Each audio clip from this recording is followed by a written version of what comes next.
Bonjour, je m'appelle Clémentine Martinez, je suis artiste plasticienne et le végétal est au centre de mes préoccupations. Je l'utilise en tant que matière première notamment. Mes applications sont variées. Je fais des interventions en extérieur, je fais des installations, je fais des ateliers avec des enfants, des adultes, mais toujours en fait en ayant le végétal au centre de toutes ces applications. Alors aujourd'hui, je vais vous proposer de réaliser une encre tannique, une encre à base de chêne.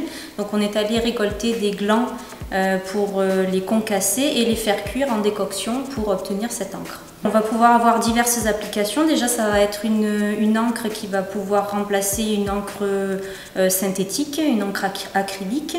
On va rester donc dans le végétal et dans le naturel, dans ce qui ne fait pas de mal en fait à l'environnement. On va l'appliquer donc sur du papier, sur du bois et sur du textile notamment. Pour cette recette, on va avoir besoin de glands, d'eau, d'une casserole, un outil pour remuer, alors un outil dédié à la teinture végétale, hein, c'est mieux, de quoi faire réchauffer, d'une passoire et d'un récipient pour récupérer l'encre de chêne une fois passée. On va préparer une recette, effectivement, puisque le gland a été ramassé.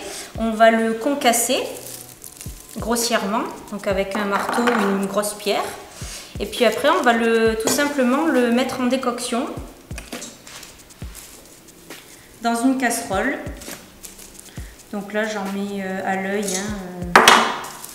voilà, on va dire 4-5 grosses poignées. Je recouvre d'eau. Puis je vais mettre à cuire minimum 2 heures. Voilà. Donc il faut que ce soit à petit bouillon pendant 2 heures.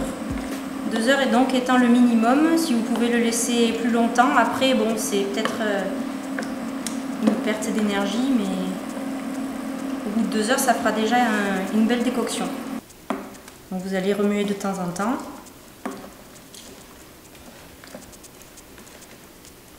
Et ensuite, on passera le tout dans la passoire pour en récupérer juste le jus.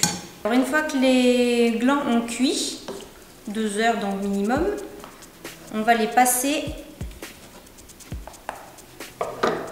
pour en récupérer que le jus.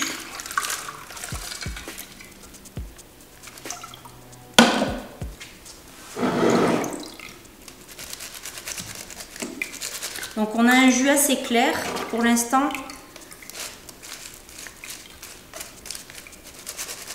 Il va falloir rajouter dedans du fer pour noircir l'encre et l'utiliser.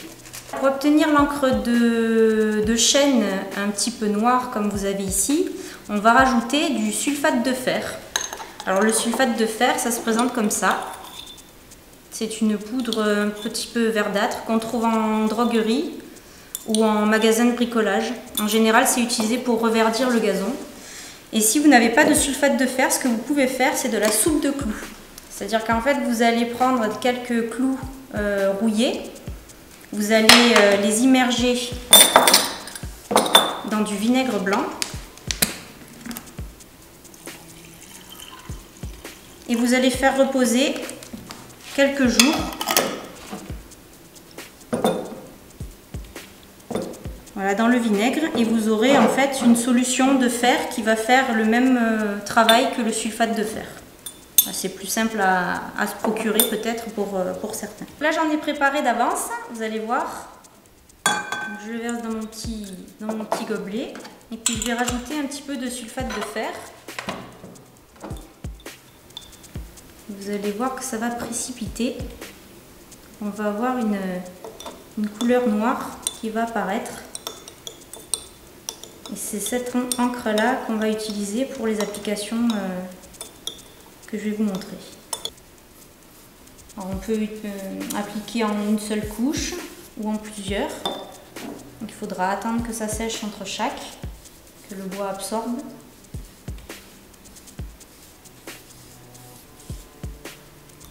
Et on peut également l'utiliser sur du textile.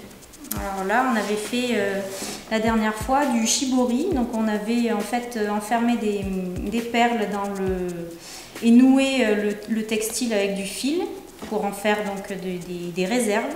On a trempé le textile dans l'encre de chêne et ensuite c'est ressorti comme ça. Voilà. Là on a recouvert une cagette, une belle boîte en bois d'encre de chêne au sulfate. Donc là ça fait peut-être un mois qu'on l'a réalisé, donc ça tient bien. Vous pouvez l'entreposer à l'extérieur, ça peut venir décorer un nichoir, ça peut... enfin voilà, c'est assez polyvalent comme teinte et comme teinture. Donc on peut utiliser cette encre pour calligraphier, pour dessiner, pour peindre. Elle va fonctionner en fait comme l'aquarelle. Plus vous allez diluer avec de l'eau et plus vous allez avoir de teintes claires.